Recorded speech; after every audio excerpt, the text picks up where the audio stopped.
Well, welcome to. No, I don't hate that. Why did I do that? All right. Welcome to the worst of the best podcast. You wanted the best. Well, they didn't freaking make it. So here's what you get. From Canada And New Jersey. Ryan And Big Gun Doug.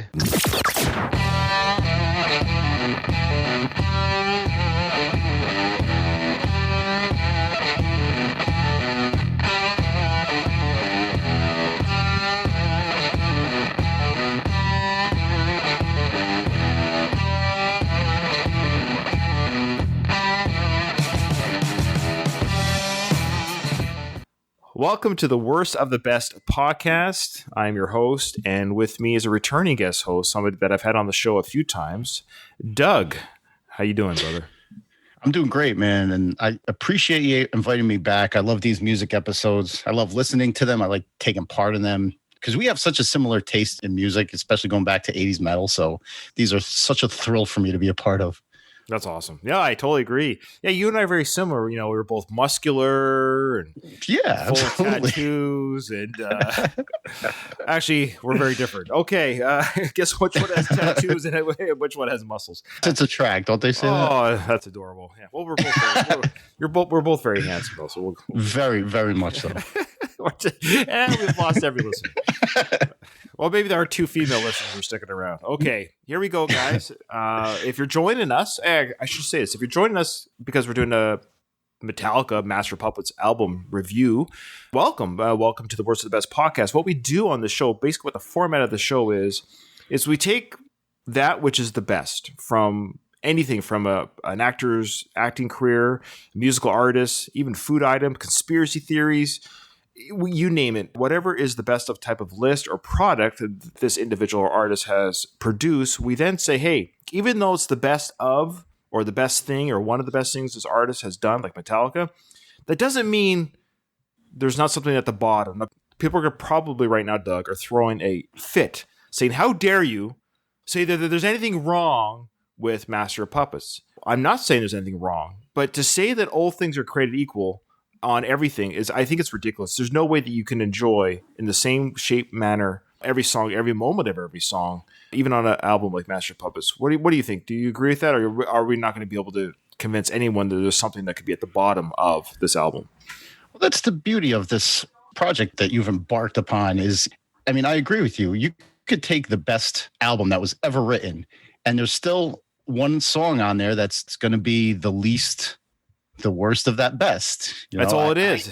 I get your format. There's top 10 lists for everything. Okay. And even out of that top 10 list, there's something that's going to fall number 10.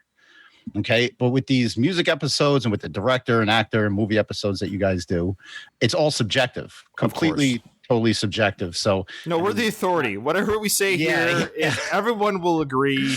They'll stop listening to this episode. So you know what? Everything Ryan and Doug said is absolutely what I would think. I would suspect. Right. Oh, so we're going to pick the worst song independent of each other at the end of the episode. So we're going to go track by track, talk about our feelings about the band, about Metallica, about Master Puppets, maybe the first time we heard it, if we remember that back that far. At the end, we're going to say, hey, this song is if in whatever universe this scenario existed in, if one song just ceased to exist and you would never hear it again on this album, which song would you be willing to sacrifice to the metal gods?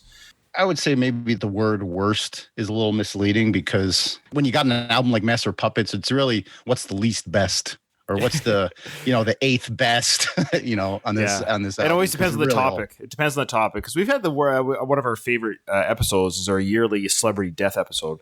And some of the people that we pick are very bad individuals. So it's easy to say this is the worst person that died from the top celebrities that died. But this is a situation where, yes, Master Puppets is an incredibly, incredibly well-reviewed, well-loved, established thrash metal album that has stood the test of time, that's loved by metalheads, is loved by Metallica fans, both old and young.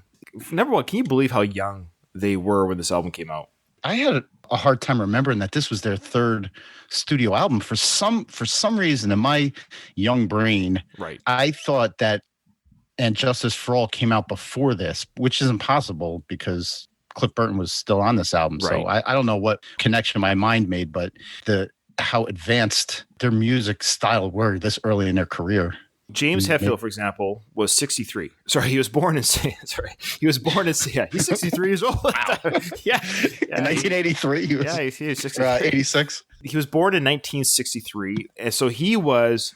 Quick math here. This came out in 86. He was 23. Wow. 23 when this album came out. That to me, at the height of his game. That's insane to me. They were so young when they did Kill 'Em All. And they're all about the same age. I'm not going to go through all their ages, but just give an idea. So they're in their early to mid 20s, and this is their third studio album. Can you imagine? You're 23, and this is your third album, and you're playing 70,000 seat arenas, opening up for Ozzy Osbourne. Amazing. That blows my mind. Yeah. Well ahead of their time. But this album became the first metal recording to be selected by the Library of Congress for preservation in the National Recording Registry for being culturally, historically, and aesthetically significant. It was the first metal album, correct? Is that what you said? The first metal album to be selected. Yeah, by the Library of Congress, yes. Yeah, it doesn't surprise me. I mean, it's widely known as one of the most influential heavy metal albums of all time. We talk about the big four. We talked about it on our Anthrax episode. Yeah, go check it out. Sorry. No, I was saying no, go check it out. Yeah, so to our listeners who might have popped onto this, we did a two-parter of Anthrax. Check it out there, ladies. Yes. Yeah. But these Metallica, Anthrax, Slayer, Megadeth. Yeah.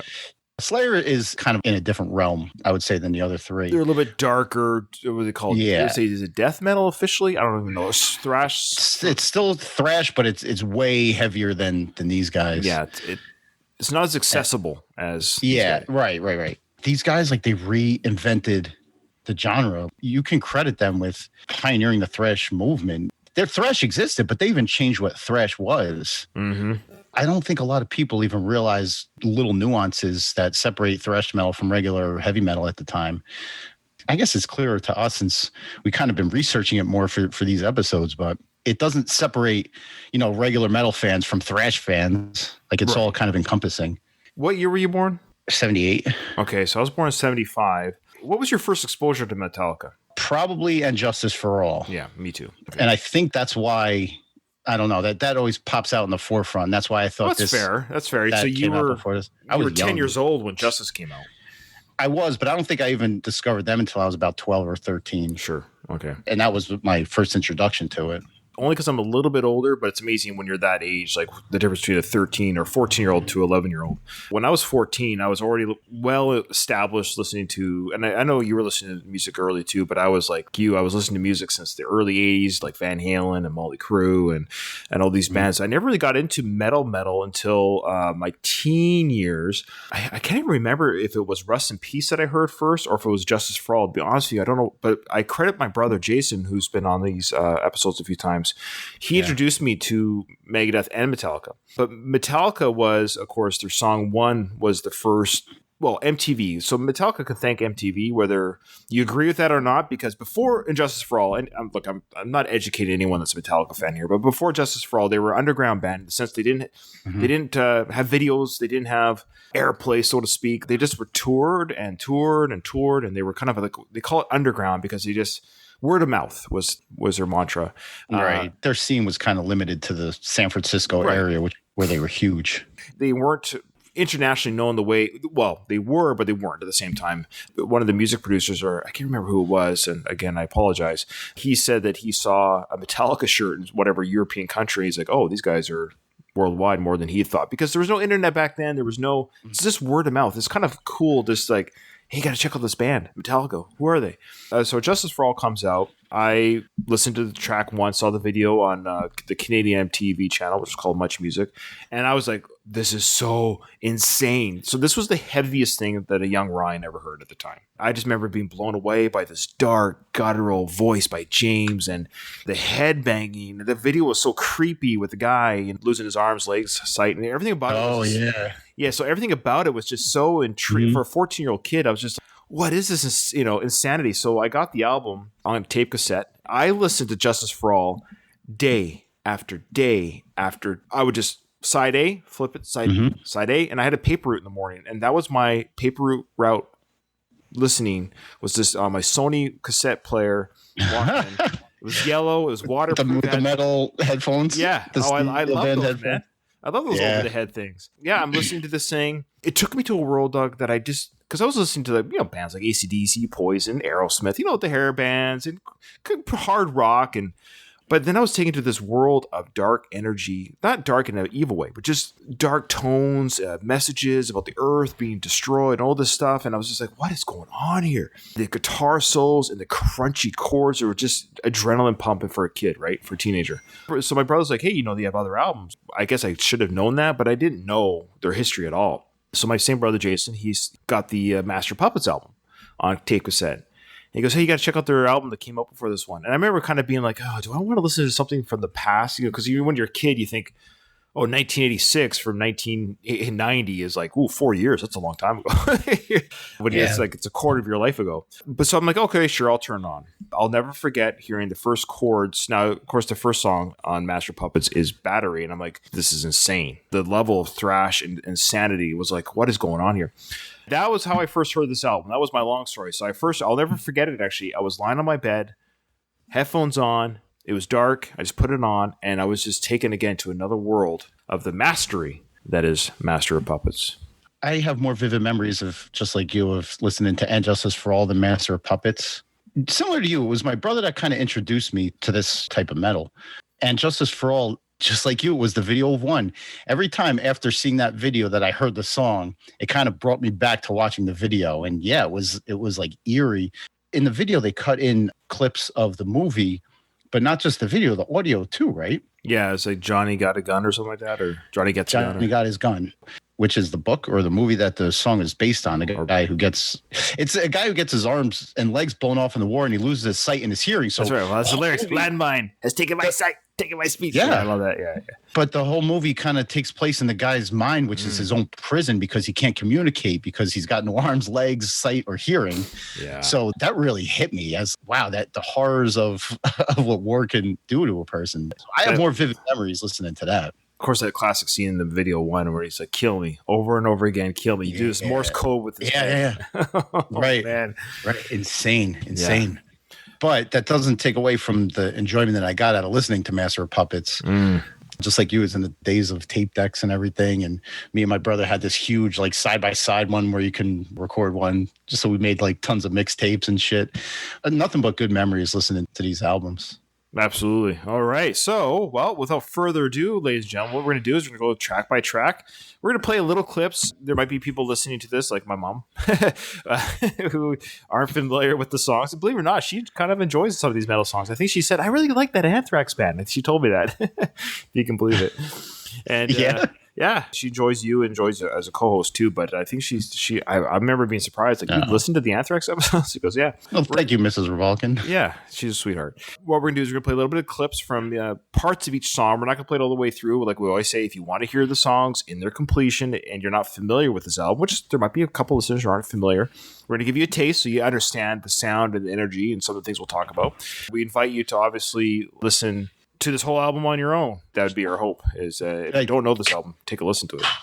We touch on just the fact that this was the last album featuring bassist Cliff Burton. Right. We mentioned this also in the Anthrax episode because Anthrax was opening for Metallica on the European leg of their tour for this album when the tour bus rolled off the road and Cliff Burton was ejected from the bus.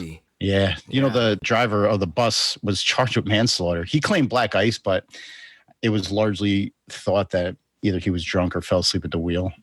He was never convicted, but he was charged. Oh, poor guy. Can you imagine that guy had to live his life as the bus driver that killed Cliff? Oh, my God. People get death threats for such minor things these days. I can imagine that would be a big one these days. So there is a cassette of a fan recording of Metallica's September 1986 live concert in Stockholm, which was Cliff Burton's final performance before his death. So there you go. It's out there. Cliff Burton, again, if you are a Metallica fan, there's nothing that we can say that the average fan to the fanatic fan will know more than we do. But an amazing bass player, had his own classical training, brought that to Metallica. In many ways, this is the direction that Cliff took the band. I mean, the early two albums, Kill 'Em All and Ride Lightning, great albums in their own right. But I'm not going to sit here and pretend that Kill 'Em All or Ride Lightning are anywhere in the league, quite frankly, that this one is. Put it this way, I will have an easier time. I could pick 2 songs on both those albums right on top of my head that I maybe will save for another day because I don't want to give it away. We'll do some more episodes of Metallica. It's much easier to pick the worst song on those albums than it is this one. Sure. There's songs that I skip on those 2 albums. I can't even think of the total track listing on either. That kind of tells you something. There's something special about this third album, obviously. I think Cliff had a lot to do with that.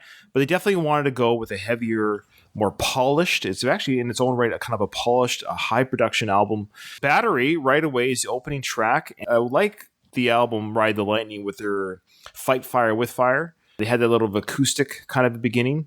Funny enough, my wife at the time, we went to Metallica. She was actually pregnant with our second son at the time, and that's why my second son's such a metalhead. We always used to say because his first concert was a Metallica concert when he was in the womb. Yeah, it's great. True. She was like 8. She was 8 months pregnant, so he was definitely feeling the vibrations. I always wonder, is he going to lose any hearing being in that womb? But I guess that's the automatic protection. Yeah, you never know. She wasn't totally familiar with Metallica, but, knew a lot of their, of course, the Enter Sandman stuff and all things like that. But she just, goes to a concert with her husband to have a good time. But it's funny, Fight Fire with Fire was played at this concert. She turned to me and says, "Oh, this is really nice." She's hearing the acoustic part, the acoustic part to Fight Fire with Fire. I just turned to her and said, "Just give it 20 seconds." And we have that same kind of beginning here with Battery, the same type of, I wouldn't say like false beginning, but if it's your first time listening to this, you might be, this is a very interesting album, or this is a very nice soft song. It almost has like a Clint Eastwood spaghetti western feel to it.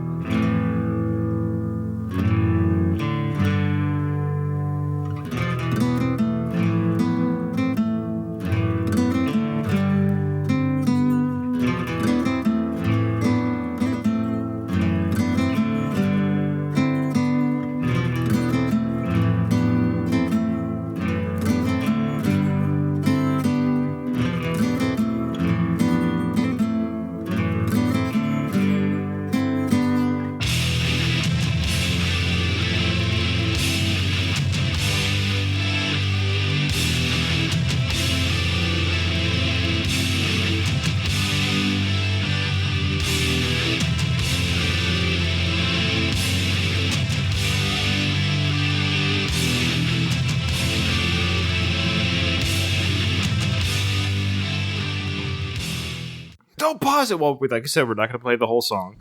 Right away here, you got the nice little, like that acoustic, almost like a spaghetti western type feeling to it. Still with that deep bass in the background. And then, of course, the heavy guitar chords kick, and you're like, okay, yeah, here's the heaviness. Yeah, here's that heaviness. But still, as a first-time listen, the audience isn't quite prepared for the battery of sound they're about to hear. It's a slow build for sure. Music has changed, and also the attention span of the consumer has changed too. So you start off what's supposed to be a heavy album with this low acoustic part, and then even when the guitars come in, it's just a hanging note and some drum hits, and then it doesn't really get into it. We talked a lot in the Anthrax episode too about the lengthy intros, and that was a thing back in the day with metal. They kept you on the hook until all hell broke loose. Man, when it does, it's such a great payoff. But nowadays, man, when people even said, they'll be like, "Oh my God, acoustic next." For me, like, it keeps me on the hook saying, "Oh my God, what are they building up to?" Well, let's find out.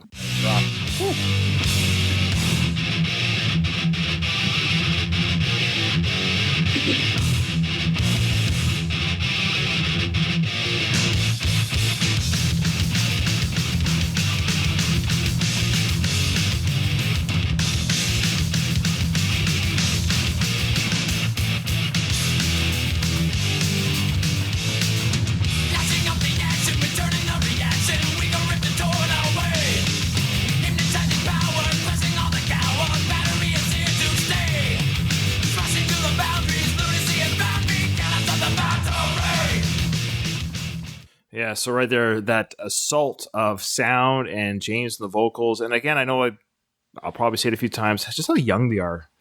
The energy and the aggression, it's insane. It kicks. Once that thing drops and they come in with that fast, again, I hate to keep referencing the Anthrax episode, but they share such a similar style. But Lars uses that really fast, they called it a blast beat that Charlie Benante is credited with pioneering. Really fast drum beats to go with the really fast guitar. In the chorus, when the lyrics go, Smashing Through the Boundaries, Lunacy Has Found Me, they go from that really, really fast beat, and then they let a guitar chord hang just for like a half a beat before it crashes back in. It's really, really have a great groove. They figured out their style in this, man. I know I mistakenly always assumed this song was about the artillery batteries that you find in war.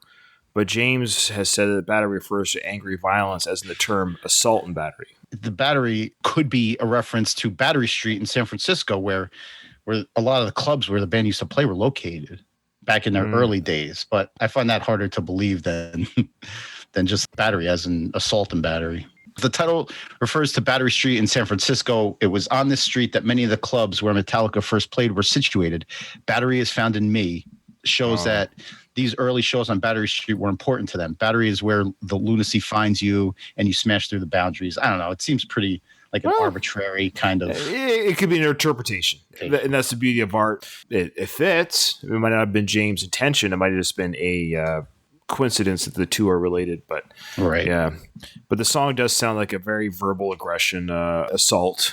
Smashing through the boundaries, lunacy has found me, cannot stop the battery. Pounding out aggression turns into obsession, cannot kill the battery. This is a situation where the lyrics just match the fury of the song. You listen to songs, pop songs, country songs especially, there's no real reading between the lines. They put out their lyrics and it's exactly what the song's about. But back then, like you can interpret it any way you want. You could apply it to your life at the time.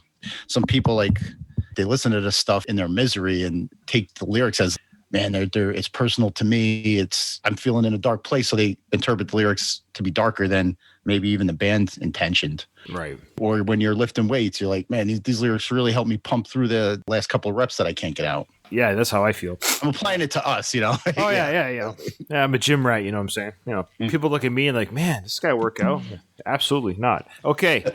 When Metallica did this, when they did this album, as most albums, it's James and Lars. They're the ringmasters with the music and the sound. I'm a Lars supporter. I'm really sick of the Metallica fans who crap on Lars for, he's not a good drummer. Maybe I'm not a drummer, so I don't see or hear what they think he should be doing. But Lars is a genius in many rights, man. Metallica would not be who they are without his business savvy, his intelligence as a promoter, and as a songwriter. James and songwriter. Yeah, James and Lars wrote this freaking album. So you can say what you want about it, but it wasn't Cliff. Though he had his own groove and stuff that he adds to the songs, the main riffs and the ideas were all James and Lars. James and Lars, they sat in garage in San Francisco and they kind of workshopped the music. They start with a guitar riff. They kind of fine tune it. Then they give the song a name and write the lyrics around the name of the song. Yeah. I mean, I'm not a musician, so it sounds backwards to me, but that doesn't mean a hill of beans. I'd figure you write the lyrics first and kind of name the song after that, but it works. It does work. And it works for the second track. Now, Master of Puppets is the title track. It's the second track on the album. It's officially a single. I guess the Metallica did release this as a single to whatever stations played this type of music, I presume. It wasn't played on your normal AM dial. I would assume it was whatever college or metal stations were at the time in 86. I don't know what stations were playing metal at this time. I don't think it was initially released as a single until the re-release of it because they weren't featured on MTV and the radio as much. And Master of Puppets, you remember they had those little 45s? Yeah, back then. This is 8 minutes long. That's how they released singles, and the 8.5 minute song wouldn't fit on one side of a 45, so they couldn't release it as a single. Again, Wikipedia. I'm just saying it does say released July 2nd of 86 as a single. Yeah, maybe for some sort of maybe. Well, there were stations. There were I was only 11 years old in 86. I only listened to what my parents put on the radio in the car rides. It was their radio, but I'm sure were stations. I'm sure people would be like yelling at their phone right now as they listen to us, but I'm sure there were stations that played underground metal or what have you, and even the record companies back then it's probably like local stations in LA. Who knows? Mm-hmm. Yeah, you know. Okay, so they were popular enough after Kill 'Em All and Ride the Lightning that they would get decent radio play on metal stations. Yeah, exactly. As few as they were. But Master Puppets is the title track. It's a concert staple. It's played at every show, I would say, and rightfully so. But the problem with Master Puppets, now this is not hinted at my pick, and I won't because I've been doing this a long time. You won't know my pick till the end, probably. Here's the problem with Master Puppets. The good news is, when I first heard this, I remember again, I was a kid. I was 14 years old. When this song came on, it particularly took me a place of like, holy smokes. This is like Batteries are pretty much a straightforward rock and awesome, kicking your teeth opening track. But the Master of Puppets is even more polished, more heavier, more crunchy. And then it has that time change. And it takes you on a whole different journey. And I was like, oh my goodness, this is crazy. I'm like, I'll never forget. I felt like I was floating away in this weird like state of euphoria when I heard this change and the way it's melodic and almost beautiful in the chaos of the song. It takes you all over the map, from heavy to like that acoustic interlude to like a guitar solo. When you think the song's over, they come in with another verse and chorus like at the end. Yeah, it's amazing. It's insane. It doesn't feel like an 8.5 minute song either. No, the problem with the song, it's not Metallica's fault. They have to play to the crowd. So they play it all the time. But the problem with the song, James insists on having the crowd sing the verses at the shows and drives you at the wall because the crowd, for the most part, doesn't know the way James would know it. And so you kind of just get a bit of you get the crowd, whoa, whoa, whoa. They just say it's not quite clear because it's so fast and a lot of lyrics are being thrown.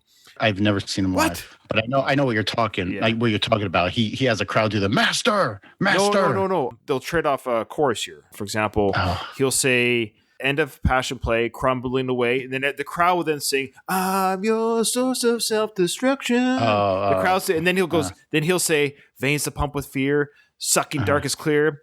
And then a lot of people don't know the next one is "Leaning on your desk construction." Now, maybe a lot of them do. Further, he goes into the song because your memory is just what it is. And there's a lot of I would say casual fans, but there's a lot of I listened to this 100 times over. Like I've listened to the song for decades now. But it's just it's a little muddy when it gets a little muddier. And I don't think he does it as much anymore because maybe he's caught on to that. But in the 90s and early aughts, he would do this, and I'm like, stop making the crowd. I just want to hear you sing it, James. I don't get a kick out of the crowd singing it. I like it when the singer sings it. And this song, he's notorious for it. It takes a little bit of the oomph out of it when James doesn't sing. Anyway, so without further ado, let's hear how this song begins, shall we? Shall we? Right away. No build up.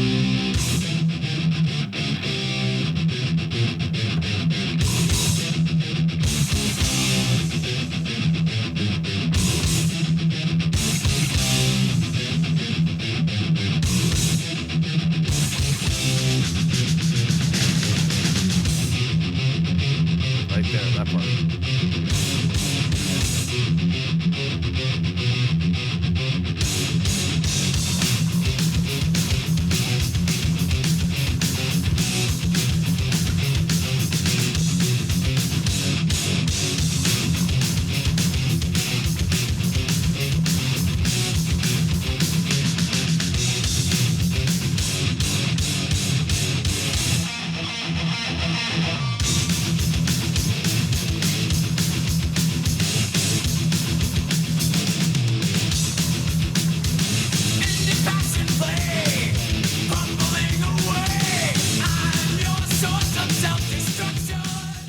So right there, that part there is where the crowd would kick in. But let's talk about that intro. Well, I hate stopping it. Trust me. That's one of the worst things about doing this podcast. It's like I want to keep listening. But again, if you want to hear this album, guys, listen to it by all means as much as you want. But this is where I think a drummer's genius, like Lars's genius, comes into play. That might not that I'm a music expert. I'm not, but I understand what time signatures are. Okay. And usually in music, you get like 4 beats per measure. That's the time throughout the entire song.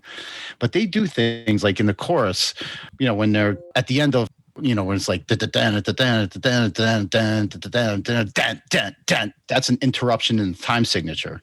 Those things are like, they come right out to the forefront. And I'm like, wow, where the hell did that come from? Adds to the heaviness of it, and I guess the thrash genre. So let's hear a little bit of the chorus for our listeners who might not know the chorus, and then we're going to show you that little time change that we talked about, because I think it's a really important part of the song.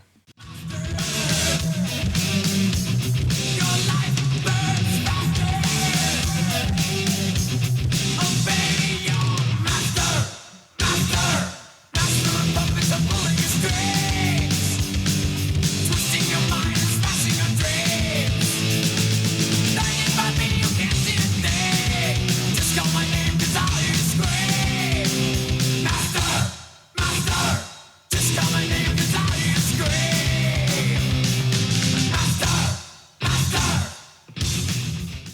That's a great chorus, and that's the part with the crowd. Yeah, absolutely. I'm not trying to be a wet blanket. I like when a crowd sings with the band, but I don't like it necessarily when they take over for the band. That part right there is a great crowd interaction with the lights, blink up and down, master, and the crowd's the whole crowd screaming the master. And I always wonder when bands do this, when they record their songs, do they kind of know, hey, this would be a good crowd interaction part? I don't. They might. So that definitely is there. Could you play like the interlude, the solo during the interlude? It's Hetfield's solo. Yeah, Hetfield. Yeah. It starts. Yeah.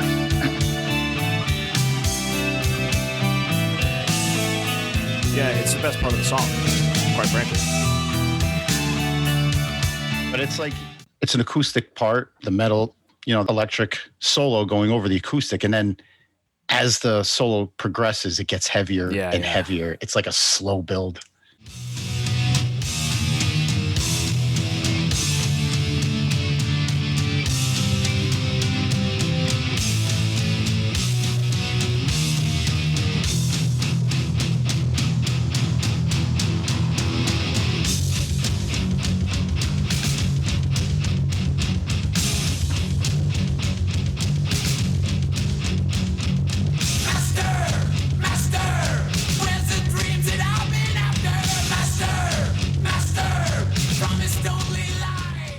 Before we get into a little bit more there, and this song is 8-minute long, so there's a couple of parts we need to showcase. Incredible build-up solo with that, and then that rolling drum that Lars does. I don't know how to describe it. It's kind of that tribal, boom, boom, boom, like kind of menacing, doom is approaching type drumming, and it gets really heavy, and they're just like master. Then the parts come where Kirk will kick in with his solo, and that's just incredible. Also, by all rights, should be like towards the end of the song. You think, maybe you'll have another version of the chorus and the song ends. There's still 3 minutes left. Yeah, it's insane.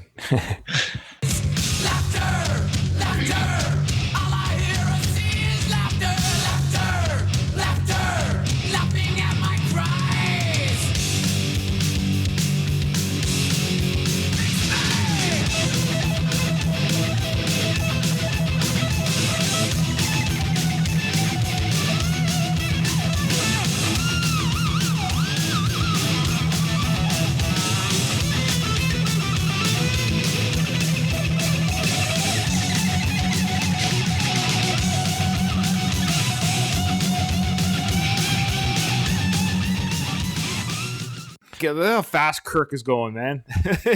He flies, man. His guitar work is amazing. It's funny. I still feel like he's an underrated guitarist. I don't know why. I just don't think he gets the credit he does. I know he does, but they're hugely successful, very well off band, rightfully so. They have a lot of money each, but sometimes I just feel like he just doesn't get talked about enough. I don't know why it is. I don't know, man. Now, guitar players are a dime a dozen, so maybe I definitely think he sets himself apart from the rest. But there's people that can do this solo. Here's the thing: I want to make this clear.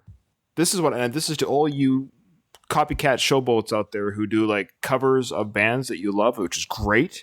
But just because you can do it doesn't mean we should applaud you. And don't get at me here. What I'm trying to say is that it's one thing to play what's already been created. Mm-hmm. He created the sound. He created. I agree. Okay, I want to make that clear. So when I say Kirk, because Kirk creates all the solos, James and Lars create the riffs and the songs, but they had to say, Kirk, here's your solo. For the most part, that's my understanding. Kirk is a solo guy. He was hired to be the solo guy. That's his thing. He's amazing at it, and Kirk will interpret what needs to go there for the solos.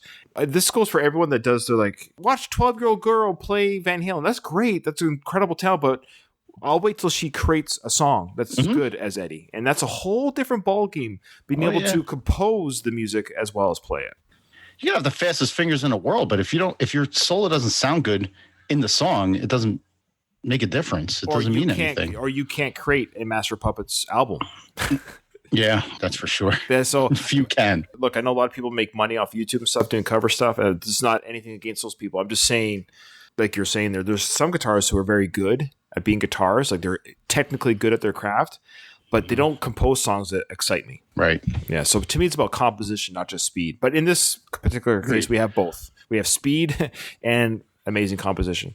But I just want to play this next part really quick, and then we'll move on to the third song, is how it just rolls back into this incredible crunchiness again that I just love.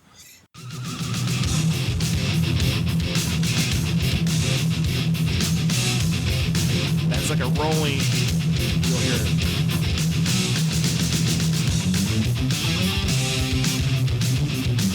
To me, it's almost like Beethoven.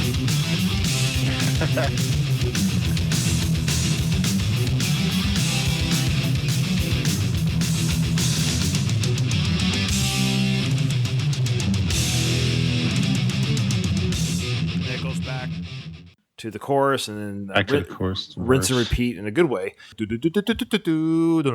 It's funny that I say Beethoven because we know that Metallica, of course, hooked up with the LA Symphony to do a couple of symphony albums that they've done where they've mixed classical or orchestral instruments to mix with their songs. And Metallica is basically Beethoven, or if you do Beethoven and put electric guitar behind it, it's metal.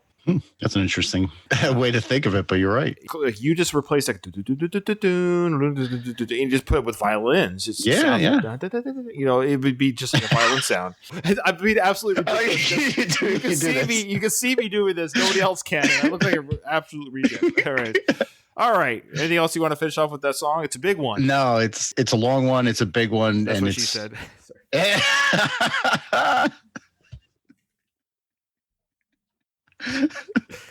You're like a big child. I am terrible. I'm 45 years old, Doug. What is wrong with me?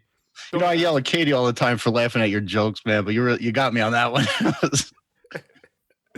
I'm terrible. All right. Speaking of things that should not be, the third track is called The Thing That Should Not Be. You can go right into it. It's a real different look than what we've seen so far. Mm-hmm. That's the way of putting it, yeah. Yeah.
Just like you're saying, a very different feel. We've got the pace is slowed down, and it's very kind of creepy, kind of like dark, like almost like I always picture the song like if music could have a physical form. I always vision the song like a slinkering snake through the grass, like this creature, kind of this thing that should not be this creature that should not exist does exist, and this is what it's doing. It's a very horror kind of film type feel to the song.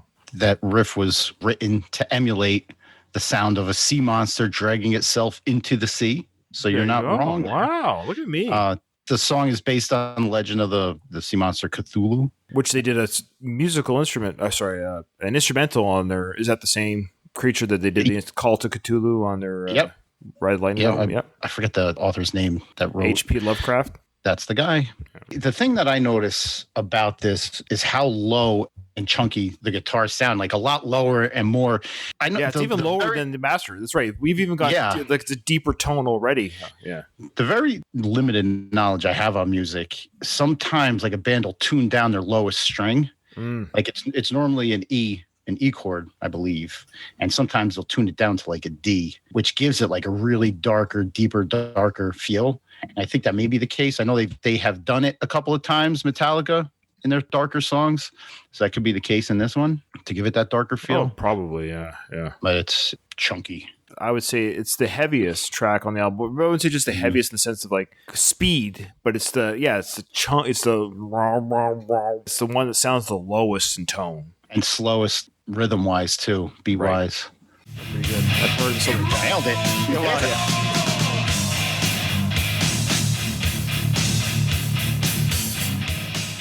Okay, actually, hear that again. Alice in Chains, anybody? Let's listen to that again. Which is totally fine. I mean, one of my favorite bands is Alice in Chains. There's no argument that Metallica has inspired much sound and influence to the bands of yesteryears and today. Let's hear that again, that Alice in Chains riff there. Right there.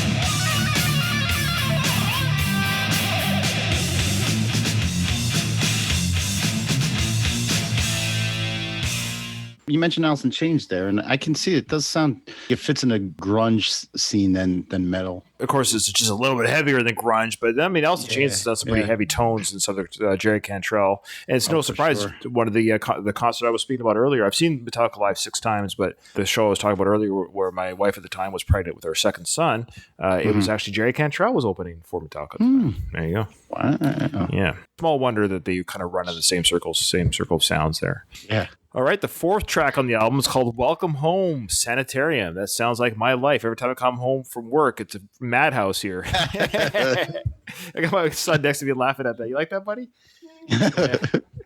My 9-year-old son got that joke. Yeah, this is an interesting song. I remember it was about grade 11 or 12, or as you Americans would say it. It was my, don't tell me, it was my junior year in high school. There was a big metalhead. At this time, I'm fully enthralled, I'm a complete like metalhead in the sense of, I look kind of like I do now. I've always had, short hair, more or less. I had long bangs in the 90s, like you would see on Dawson's Creek, whatever. But that being said, I never had long hair in the back. I had long bangs. I was able to put my bangs in my mouth. It was like that surfer look. Anyways, the point is, I always loved metal music, even though I didn't look like a metal guy. And I had this conversation with a classmate, this girl, and she's like, oh, I can't listen to Metallica. They're just singing about this and that. She basically accused them of probably being satanic or evil in their lyrics, which is hilarious because when you read their lyrics, they're talking about being controlled by the government, being controlled by drugs, being controlled by like the dangers of drugs, the dangers of government control, that being a basically there's some songs coming up talking about that, of course, dangers of religion.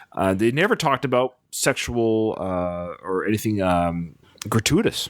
For the most part, their songs had not and there is a song that has some cursing later, which is interesting. We'll talk about that. But they actually very rarely curse in their songs. So I showed her the lyrics to Welcome Home Sanitarium. It was interesting. I actually wrote them out. I actually presented it to her as a poem. And I didn't tell her it was from Metallica. I said, hey, check out this poem. Of course, this is pre-internet. I didn't have the internet at home. But I had the liner notes, of course, from the album. So I wrote out by hand.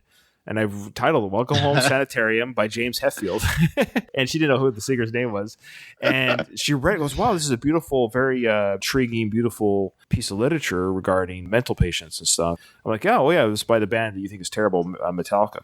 And she goes, well, looky there. So she appreciated what I did to show this.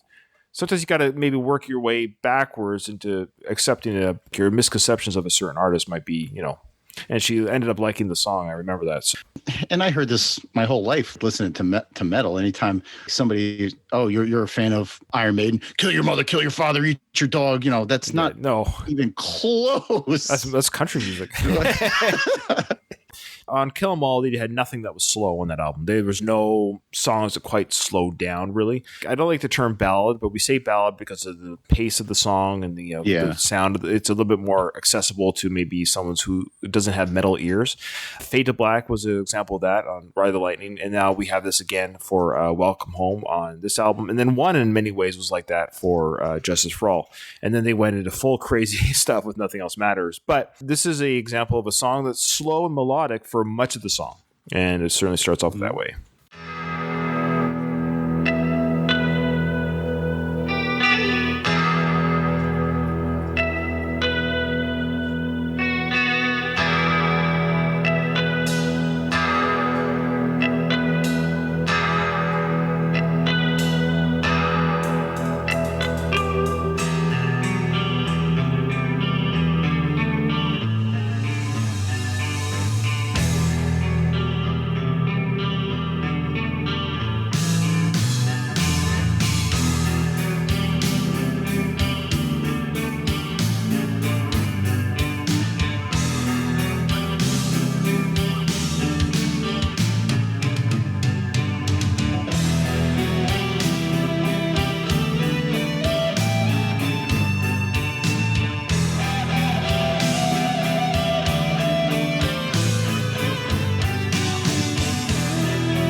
All right, so right away you're like, oh, okay, and you might be tricked. You're like, oh, they got me with battery with this kind of intro. They're gonna go heavy right away. I treated to a little solo right before the verse starts. It's a departure from what we've heard so far, but this, man, I love this song. Yeah. And not for the power ballad, for like it flip flops back and forth. We go from this, we go to heavy, back to the acoustic verse, back to heavy. Kirk's solo later in the song after the interlude is insane. I saw a guy in high school. I was friends with a guy that was a really fantastic guitar player. I saw him play Kirk's solo. That's after the not interlude, I guess breakdown or whatever.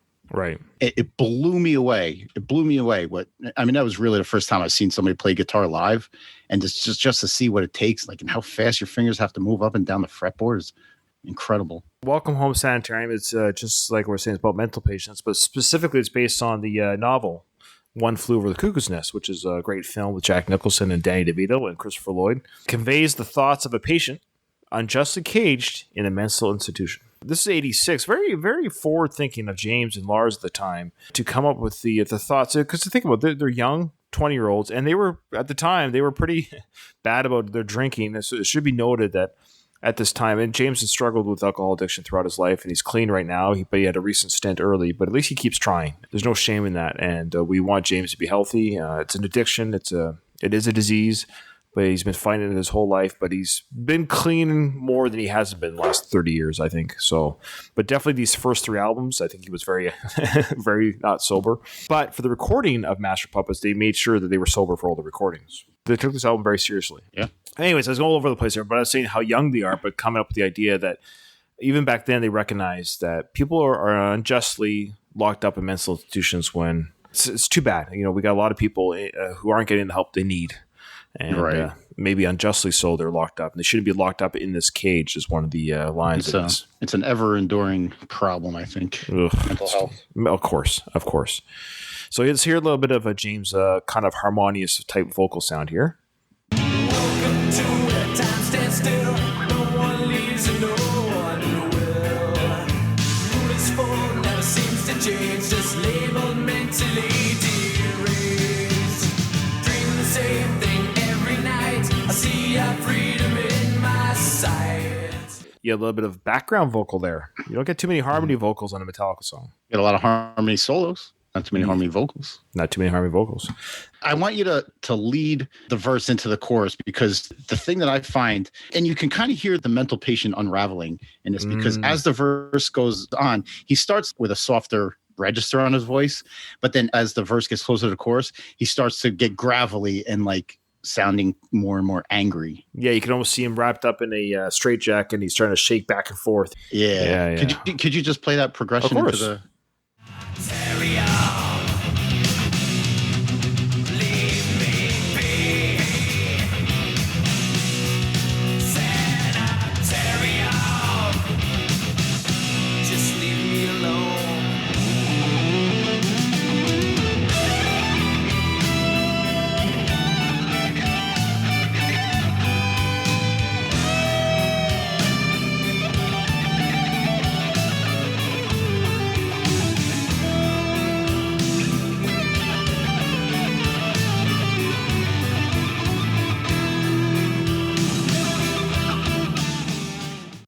And then it repeats that same type of motif. You can feel the buildup and the rage.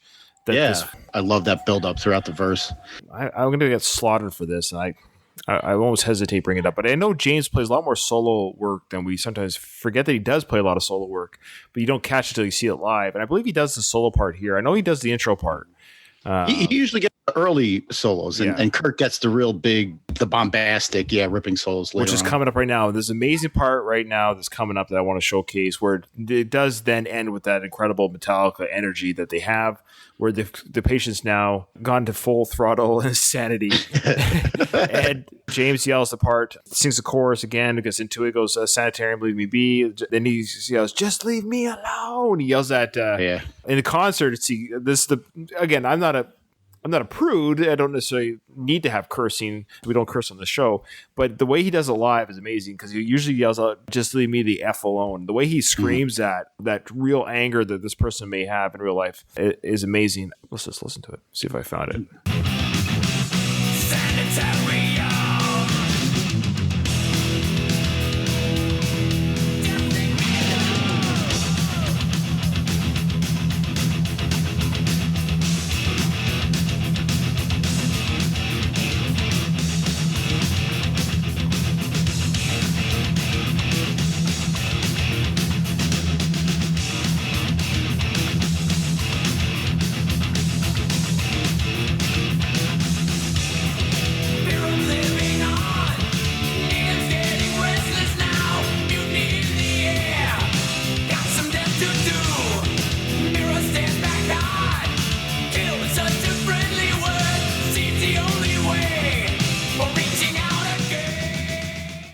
Okay, before we kick in a little bit of a Kirk's genius of the solo here, I know That's blue balls if I ever heard.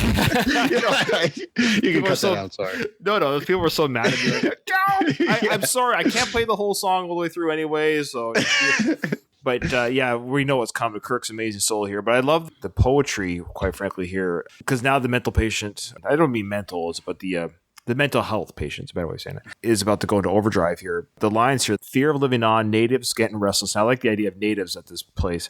Mutiny in the air. You can feel the tension building in this facility. Got some death to do. Mirrors stare back hard. Kill is such a friendly word. Seems the only way for reaching out again. That hits, man. Yeah, and I always took that as him killing himself.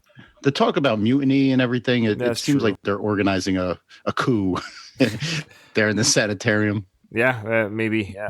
Let's hear Kirk's soul here to pound that energy home.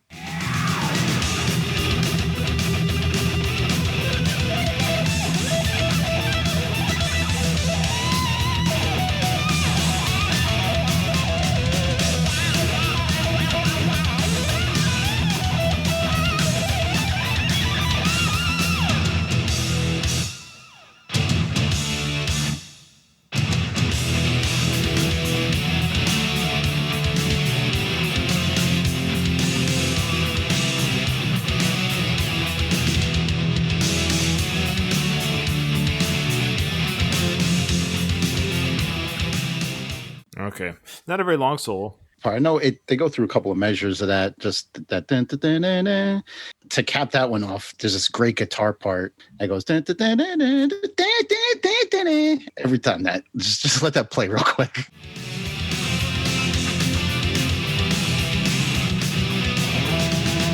Right here.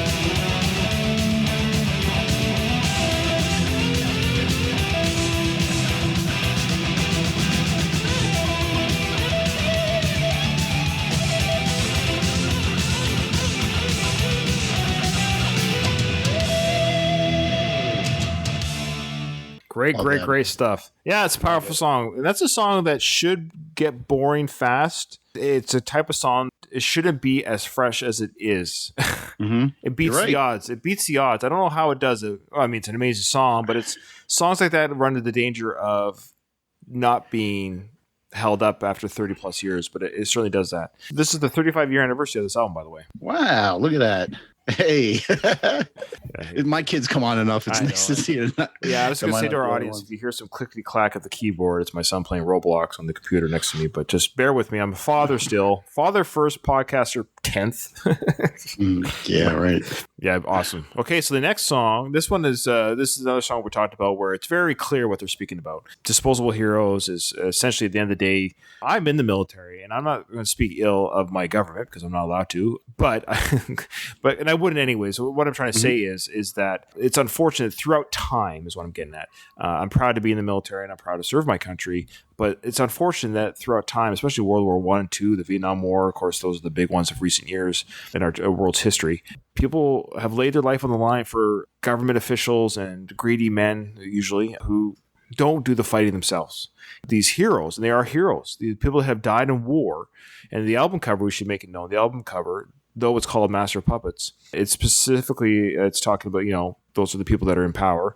And it shows strings attached to these crosses on a cemetery row, endless looking of crosses, and with an army helmet hanging on one of the crosses, of course. This song, even though it's not the title track, in many ways it kind of is the title track. Yeah, that's the overarching theme of pretty much the entire album, right?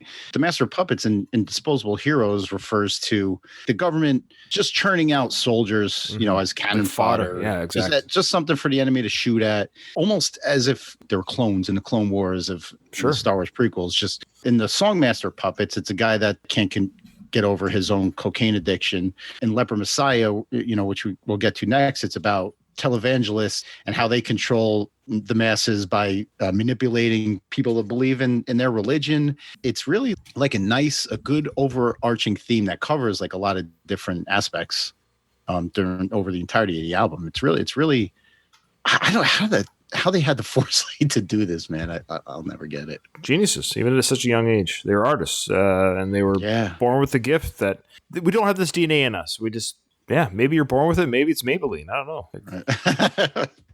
Why did I laugh at that?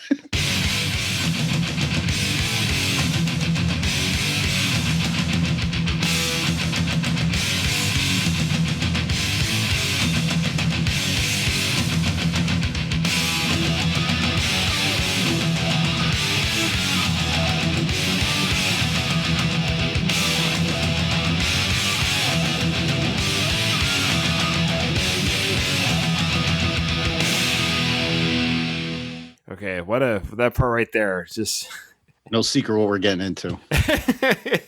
well, really insanely good and it was opening. placed where it was, of course, because now we're the second side of the album. This, when you bought this as a cassette or as an LP back in the day, now you're flipping it over. This is the first song on side 2 of the next 4 songs, and yeah, you're getting into another 8-minute song. This is speaking of title tracks, it actually is the same length as the title track, Master Puppets. But yeah, you're getting to right away. Yeah, this is Disposable Heroes. This is a wartime song, anti-war song. It was the charging sound into battle.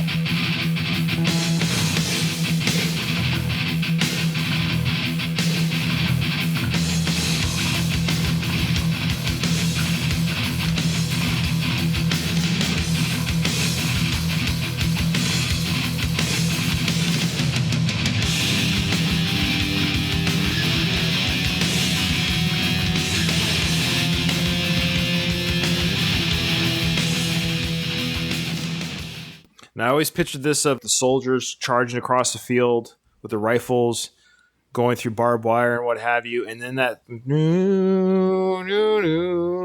I always picture that's like enemies in the foreground coming to meet them, especially with the planes like flying overhead. I kind of pictured this coalesce of enemies and friendlies coming together to fight. It's like a build-up before the actual fighting starts, right? Because it's the charging, the getting ready.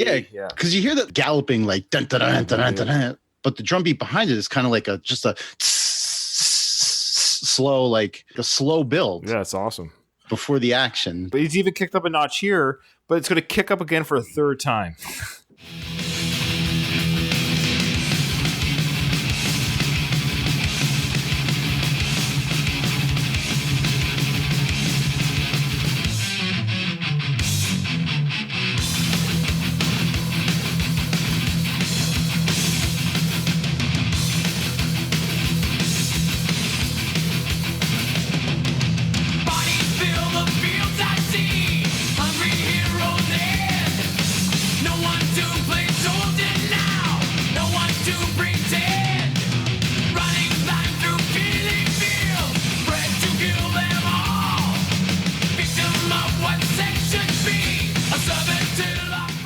Incredible lines there right away. It says, "Soldier boy, made of clay, now an empty shell.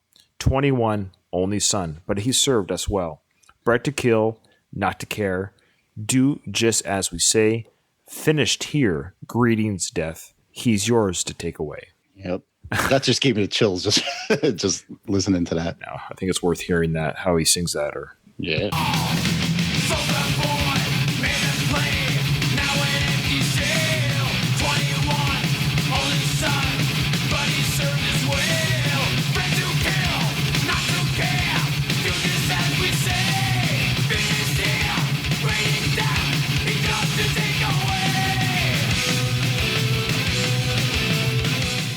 That little part at the end there, or that's Kirk's version of kind of like a music that you would hear in a war film. Oh, nice. Okay. And we should listen to the chorus because this is important, and then we'll talk about the next part of the song I want to talk about. But yeah, here's the chorus because it's very telling of what this situation is like for these poor soldiers.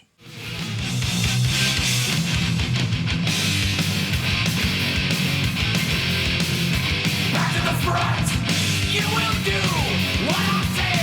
When I say back to the front, you will die. When I say you must die, back to the front. You coward, you servant, you blind man. Oh, wow. And I love that where it's like you've got this leader saying, "Oh, back to the front." These poor kids are like, they're scared. I imagine this being like the faceless bureaucrat. Right. The guys that are looking over the map while they're in their tent or whatever, or even above those guys, the bureaucrats with the ties.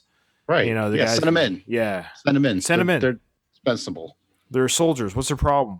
And we probably have a few listeners. I don't know a lot of soldiers and veterans are Metallica fans, and Metallica is a huge supporter of veterans. They've done many shows for them. They are huge supporters of the veterans. I have always loved their love of, particularly they're from the U.S., so their love of the U.S. troops, and they've always supported the troops. So having an anti-war song, they're not anti-troops. They support the veterans, and they recognize the danger and the sacrifice these people make. But to say that people have not died because of the selfishness of government whims is ridiculous. You know, it's a horrible situation where people have died in war because of land, oil, whatever relations, whatever the thing. Like, really, what do we? Yeah, I don't want to get too much into it. I mean, I'm in the military and I'm proud to serve, and we do security patrols, and we try to keep the waterways, because I'm in the Navy, free for trade, and human trafficking is stopped, and drug running. Who wants that? Who wants that? This is one of those songs where, I mean, the music behind it is great, but the lyrics, they hit you just as hard as the music itself does. Yeah. Okay, this part here. So Kirk does his solo work going on here, and then they go into the bridge chorus here. Then James screams at the part, "I was born for dying." They need to play this song more live. I would be happy if they gave up Master Puppets and they just started playing this one more live. This is a very underplayed live song. End of the day, they should be playing this more.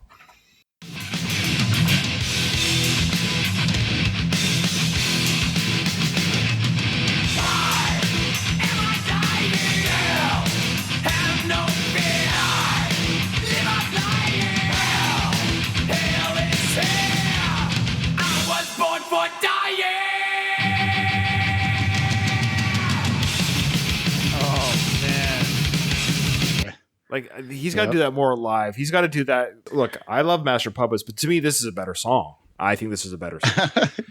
Honestly, I don't know if it's sacrilege. I don't know. Maybe I'm just not as bored of it. I don't know. This is that could be it. Master Puppets is played to death. That's but this the problem. Especially that part. Like you can get the crowd involved in that part too. Yes. Like if you want crowd interaction. Yeah, because you turn the lights on to the crowd and everyone's like, "I was born for it," and the whole crowd screams it. Oh, that'd be amazing. Or even the die part. You know. Yeah, they love doing the die for the crowd. Die. Creepy death. I love that. Creepy death. Yeah. Yeah. This is a crowd song. This is a song they should. I know that you have played it live. It's not very often. It's not very often. Okay. Shame. Leper Messiah. What is with the songs about televangelism back then? Yeah, well, you had your Tammy Faye, Jimmy Bakers. Well, because televangelists back then were quite a thing. It wouldn't fly today, and I don't think it flies today, at least on TV the way it did. But they were so prominent back then. Even I, as a kid, saw these people on TV. Basically, send me your money, give us your money. You have these people faking miracles on the stage, falling backwards. Come on with this stuff. I'm glad today's people are a little bit more like today's youth and today's audience are a little bit more savvy, where they now treat these people as the caricatures that they are. Yeah. Maybe it was easy poke fun at back in the day. Like I didn't, I mean, as a 10-year-old, I didn't realize it was televangelism was as big of a scam as it really was. But well, yeah. It's a big money grab. Like, you know, you give us money and God will show you the way. It was only about the money for these people. Yeah. So, I mean, Anthrax had a song about it. These guys, you know, like I guess they saw through the fraud. Right. And Leper Messiah is based on the false promises by TV evangelical. Now, if you're religious or if you're spiritual, that's fine. That's wonderful. I actually consider myself spiritual in the sense I believe in being good. I believe in being kind. I believe in, I don't know if karma is the right word, but I believe what you put out in the world, you do receive to some degree. I mean, bad things happen to good people. Good things happen to bad people that I can't explain. You know, you're a father and I'm a father, and I know you're a good father, and because you try. I know you're not perfect. I'm not perfect either as being a parent, but you can always tell the parents that try. You're trying to be involved. In the right place. Yeah, your heart's in the right. Yeah, of course you're going to fall short. But what I'm getting at is that's my religion. That's my philosophy. That's my spirit. It's just being kind to those around you. And you just hope they'll be kind to those around them. And I know it sounds corny. I know it sounds cliche. But if everybody was just nice to everybody, kind of wouldn't that solve a lot? I know. It's so stupidly simple. It's actually mind-boggling to me, Doug. You keep your intelligence level. You keep your artistic level. You keep your fitness. Everything that it makes you. But then the only thing that I would ask the human race to change is just be nice. Yeah. I mean, it's simple in theory, But I mean, you got. No, we still lose our temper. I stub my toe and I say a couple curse words, or I find things in life frustrating. Like there'll be things at work that I find difficult, or my favorite sports team loses a game. You're allowed to have emotions and say, "Oh man, it sucks." Or I'm not talking about not having emotions or being frustrated or even feeling angry. There's a difference between having frustration and anger and being unkind. There's a level of greed that me and you can't really comprehend. There's that feeling where I want to succeed no matter what bridges I burn down, no matter who I hurt, no matter who I step on. And that's not our style. The types that make the world go round. I don't know. Not to say you and I are saints by any stretch of the imagination, but we're very like-minded individuals. Did you see that news footage of that truck dragging that Mini Cooper across the highway? Yeah, I did. It's terrible. I'm laughing because it's like laugh or cry, right? Yeah. This truck driver, maybe he was cut off by this Mini Cooper. Maybe the Mini Cooper did do something. It's attempted manslaughter. I don't know how he's going to get out of this. Like he's pushing a car across the highway for a long time. I think it was like 7 kilometers or 7 minutes, one of the two. You're going to jail in your desire to hurt somebody in the process where you thought you were wronged. We've all been wronged. I've been wronged, but to cause harm just right away back because you've been wronged is... I mean, you're a police officer, right, Doug? I am, yes. How busy would your job be if everyone that you dealt with was kind? Oh, man. It would be a lot more, I guess, rewarding as a career if it was. Right. There'd still be emergencies. You'd still be called out to emergencies and stuff, but you wouldn't have robbery, assault, domestic calls. You'd almost be out of a job. I know. A society like that can pretty much govern itself. Well, yeah, you wouldn't need security because there would be no need. I wouldn't jump the stage to hurt somebody. Right. Alas, this is the world we live. I'm sorry. The older I get, Doug, the more I realize I just, not to get all philosophical here, but the older I get, I'm definitely midlife, I'm 45. Sure. If not past midlife. I just realize people, you just let go of your anger. There's so much to be enjoyed in this world. If you just let go of your selfishness and anger, you might actually enjoy your life. I'm being too philosophical here. No, I got lost in it too. But okay. All right. So here's Leper Messiah. Let's check this out. 1, 2.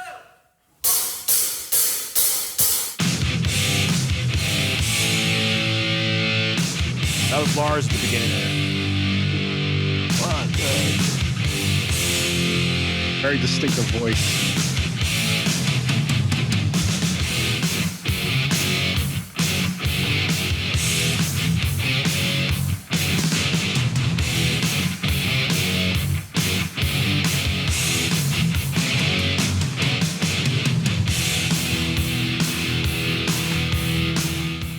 So I paused it here.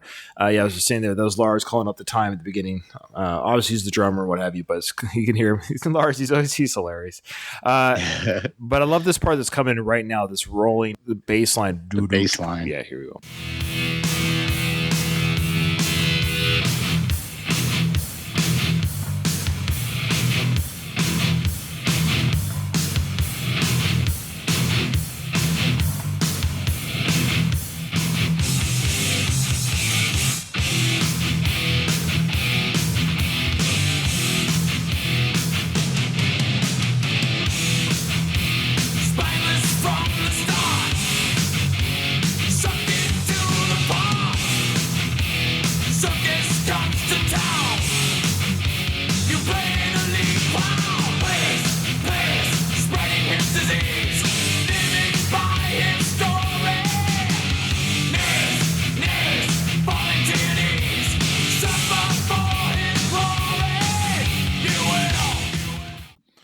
So for our listeners, line there, I love that line where he says, spineless from the start, of course, the beginning, sucked into the part, circus comes to town, you play the lead clown. I love that.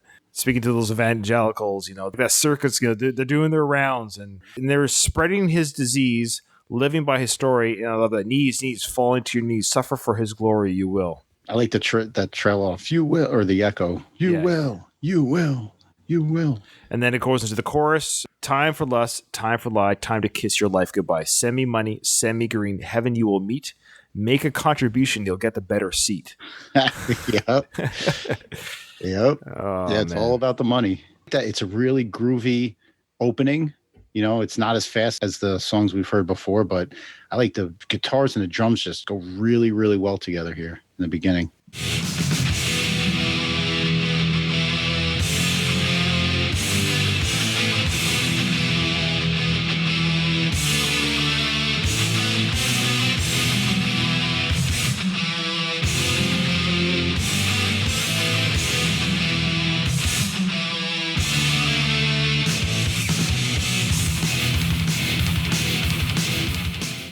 This is my favorite part of the song right here. Rolling.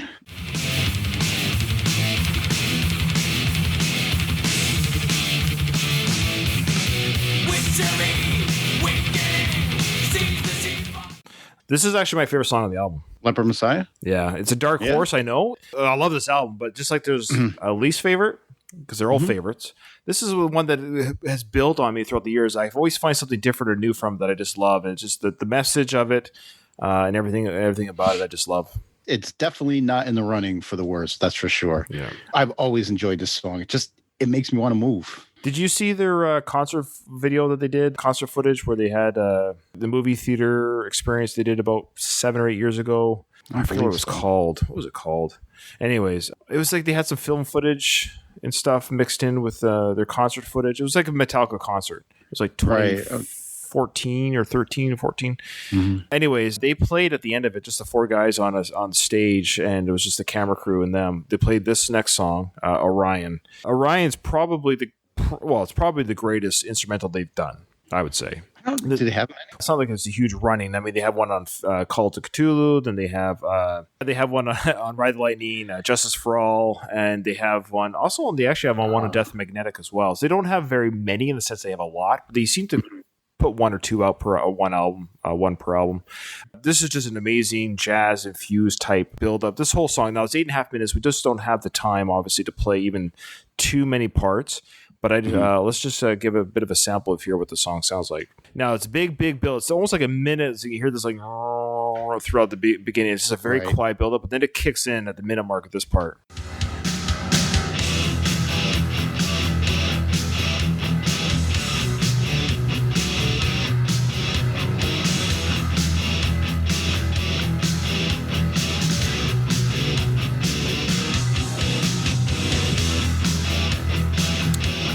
With that kind of groove, but what I love about the song, it's a very groove, kind of like it's just like it's hard to explain, but it's a very kind of groove infested type song. Yeah, it makes you want to move. Yeah, almost danceable in its own way.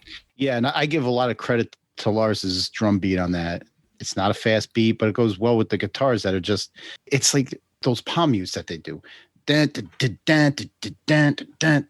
Oh yeah, that kind of adds to the grooviness of it. All right, and now there's a lot of changes in the song. The song has a lot to offer in its 8 minutes.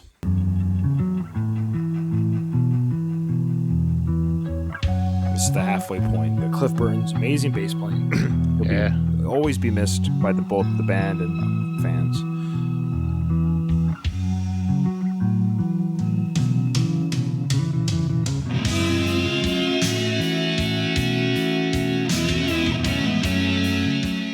That's probably James there to get that nice bluesy kind of solo work that will kick in. That has some Jerry Cantrell feel to it too. Oh yeah, you hear that too.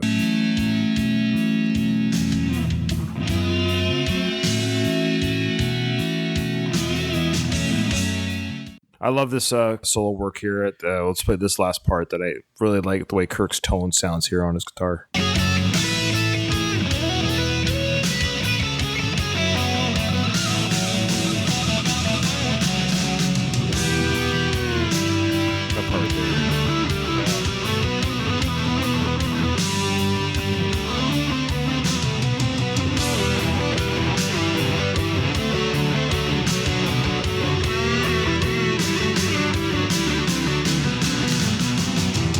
And then it kicks in again back to that beginning riff. I should note, and Doug said this before the show started, people who've listened to our podcast regularly, we thank you for your listenership. But we have a rule in our show that instrumentals don't count, but I should make it clear. It's not that they don't count to have a pick or not. It's because usually the singer doesn't participate. But because all members participate in the song, it counts that it can be, in theory, in running for the worst song on the album. So Doug asked, are we not doing Orion? I said, no, we're doing Orion because all 4 members participate. That's the rule. And I should make it's not that instrumentals don't count. It's just 9 times out of 10, when it is an instrumental song, the lead singer usually bows out. But it so happens that James does both guitar and lead singing. So he's in this song playing. And me not really analyzing this one for the episode didn't change the fact that it's not going to be in the bottom either. Even though it's an instrumental, and usually it's the lyrics and the vocal melody that kind of draws you in. Yeah, there's enough going on in this song that really keeps you interested through the 8.5 minutes. It's not a boring song at all. Instrumentals are tough, and that's why I usually take them off the bracket for picking worst, because it's kind of an easy pick. I like good instrumentals, but I'm sorry, I can't listen to instrumentals in the sense of there's something to be said about vocals. The human vocal is an amazing instrument. It adds energy and personality that guitars, drums don't do, but they'll work together. I think singing is such a valuable part of a song. It's hard to argue otherwise. But Orion is a song where it's like, oof, it doesn't need it. In fact, vocals might wreck it. It's almost like the guitars, those real trippy solos take the place of what you would want in a vocal. Yeah, that's fair. Absolutely. Last song. Can you believe it? Last song is the only song that has an explicit warning, is the song Damage Incorporated. So the same way that the album opened with a crash, bang, thrash metal type energy, the album closes with the same type of thing. Like I said, they don't usually curse. Metallica didn't like the fact that the record labels put an advisory on their album because of this one song, and they had this right at that time. That organization, forgot what it was called, but the parents' organization got together and they wanted to put a warning on these albums to protect the kid. Like a lot of the bands rebelled against it, and the stance that Anthrax took and battling it too was crazy. So the band mocked the warning stickers promoted by the PMRC. That's who you're talking about. That's the Parents Musical Resource Center. Yeah. They were as an American committee formed in 1985 with the stated goal of increasing parental control over the access of children to music deemed to have violent or drug related or whatever. Shut up. So it's just mind your own freaking business. It's so stupid to have an organized. I, as a parent, will figure this out. I would be thrilled if my kids listen to this album. I know. Anyway, so this one song does have the F word in it a couple times. It's used once, and it's an amazing usage in the song. We can't really play it for the podcast because we just don't have the F word on this. It's a non-explicit podcast, but they had this to say. This is quoting from the band. I don't know which band member said this. The only track you probably won't play is Damage Incorporated due to the multiple use of the infamous F words. Otherwise, there aren't any S words, F words, P words, C words, MFers, or CSers anywhere on this record, which is so true. There's nothing gratuitous in this record at all. And the lyric, it's the best, one of the best parts of the song. It's almost too bad we can't play it because I wouldn't want to edit it. But it's at the end here where it says, right here. That's right here. It's still say the F word 3 times. Yeah, I didn't even catch that one. Slamming through, don't F with Razorback. Stepping out, you'll feel. They sing so fast on this song. Yeah. But there's the best one. The best part of the song is like F it all and F and no regrets. That's it. Which is a mantra. That's a mantra that people live by. Yeah. So it says, damaged jackals ripping right through you. Sight and smell of this, it gets me going. Know just how to get just what we want. Tear it from your soul in nightly hunt. F it all and F and no regrets. Never happy endings on these dark sets. All's fair for Damage Incorporated. You see, step a little closer if you please. That part of the song is just amazing. Let's sample the energy at the beginning here.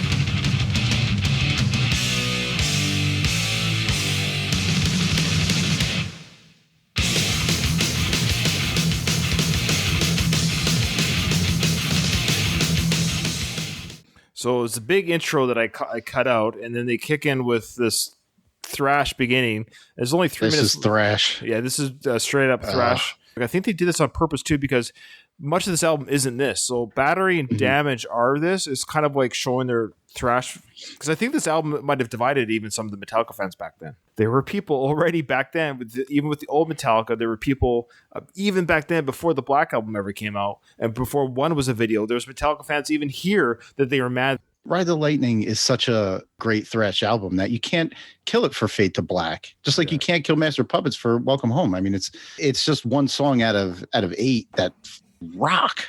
Yeah. This is a great. I mean, like you said, that it's like the thrash songs like kind of bookend the album, and this like with Battery Master Puppets up front, and this is like a great finisher, man. you want to go out on a bang, this is a great finisher. Dealing up the agony within, touching hard and no one's gonna get it. Living underneath conformity, dying on your feet for honesty. Getting rid of bodies working fun, but even never quite a mission. Following our instinct, not a trend. Go against the grain until the end. Night will follow us. Time is here. Incorporated. And of course, everyone loves that whisper. Damage Incorporated. One of the lyrics up front, I think it's in the first verse. He says, "Living on your knees, conformity, dying on your feet for honesty." And did you ever hear like any versions of this kind of quote before? Can't think of anything. I've heard it before in music. You ever hear the band Rise Against? I'm not familiar with it, but I know they exist, and my son actually saw them in concert. But Yeah, so did I. I'm actually a big fan of theirs. I think they fall under the hardcore screamo kind of genre, but they have a song where they insert lines from this movie Catch 22, where one of the characters tells another guy, like, "I'd rather die on my feet than live on my knees." Think about that quote. It's like a cry of defiance, saying it's better to die fighting for what you believe in than living your life begging or surviving by bowing down to whomever's in charge. That quote has always kind of resonated with me. We talked before about how people do what they do for success, do what they have to do, and they don't care who they tear down in the process. And this is the anti that. I just love, I don't know, I love the quote. You know, it's awesome. How he uses it here. Living on your knees, conformity, dying on your feet for honesty. love it. Love it. What a great closer. And now we have the arduous task. And this is where we're going to upset some of our listeners if we haven't already, because I know this is almost blasphemy. But keep in mind, just because something is the worst or the least of the best in this case doesn't mean we don't love it. This is what makes this our project with this podcast as fun as it's been on some episodes, because it does challenge us. Some topics are easier than others to pick a worst. It's very easy. Some are more difficult, which makes it more fun in some ways, because you have to say, okay, which one, if I had to rank these songs, if I had to rank, they're not all 10 out of 10. They're not. This album is a 10 out of 10 in my books, but within the album, there is one track. I'll go first, unless we both have. I always feel bad because I want my guests to go first. Actually, go first. Go okay, first. I went first. I went first in the Anthrax episode. You? Okay. Yeah. Okay. Good memory. All right, and it's been this way since I've listened to this album since day one. It's a song that I've tried to have it grow on me. Leper Messiah, it's not my pick, by the way. Leper Messiah was a song when I first heard it. I was like, I don't know. But for whatever reason, it grew and it grew and it grew. I was like, oh, I really appreciate the song, to the point where it's like my favorite song on the album. It's just an amazing song. So many gems. And it's one of the shorter songs too, but so many gems in that song that it grows on you. And I love a song that surprises you with multiple listens. But this song, no matter what, after 30 years of listening to this album, it has not grown on me. It has stayed the same. Not a bad song. Mm-hmm. There are bands who wish they had a song like this. Let me make that clear. Right. Okay. It's track 3, The Thing That Should Not Be. Yeah, I chose the exact same. I had a feeling. That's why I kind of wanted you to go first. I feel bad, but no. Again, like, we have such a similar taste in what we look for and everything. It's a unique song. Mm-hmm. There's some great parts to it. I just think all in all, it's the same thing over. And how long is it? It's 6 minutes, 40 seconds. So it's of the same thing. That's repeating. the problem. It might have been a better song had they tightened it, but in madness you dwell. It's too much. It's like vocal melody is kind of droning. Mm-hmm. The riff I mentioned earlier, it's low and it's heavy and chunky, but it's the same riff over and over and over. It's not a discredit to the song. It's still better than a lot of metal songs I've ever heard. Most metal songs I've ever heard. But when you have to pick an 8th best on this album, that one just comes. There you go. It's the 8th best song. It's not a bad song. I never skip it. It's a little long in the tooth for a song. It's only 6.5 minutes long, which in Metallica terms is not that long. Right. But I think if they shaped it to 3.5, 4 minutes, it would be a better song. It might still be my worst pick, but it wouldn't feel like it drags. And when a song drags to some the dragging point, you're kind of like, okay. Yeah. That's it. All right. Yeah. That's it. Well, Doug, thank you so much for coming on. Do you want to It's a pleasure. Do you want to just plug where you're from and what you're doing? Yeah, I'm my main podcast is Rocky Minute, and I'm part of the ever expanding Last of the Action Heroes podcast network. You know, we encompass all things action in the greatest genre era of action movies ever, like the 80s and 90s, you know, action films. Just you can picture it in your mind. That's what we do now. Over here with Ryan, who's Going the Distance podcast. Craig Cohen Slycast. Now we added Bruce Willis, James Bond podcast, Dolph Lundgren podcast. Yeah. But we're taking over the world, everybody. Yeah. It's again, so just Google on Facebook or on your Google apps, the Last of the Action Heroes podcast network, and you'll find in that feed a multiple of movie reviews of the golden age of action films. All right. Thank you so much for coming on, Doug. Remember, in front of every silver lining, there's a cloud. And Doug and I today found that for you on Master of Puppets. Thank you so much for coming on. I'm sorry I get so chatty, Kathy, sometimes. I honestly, I didn't think that we would get so much content out of an 8-song record, but this was incredible, man. I'll be editing this one. I have to edit this one, but it's going to be a good edit. It's a monster. But thanks for having me on. You bet, brother. Always. We'll talk soon. You got it, man. Later. Bye-bye. Gamma Gator Productions.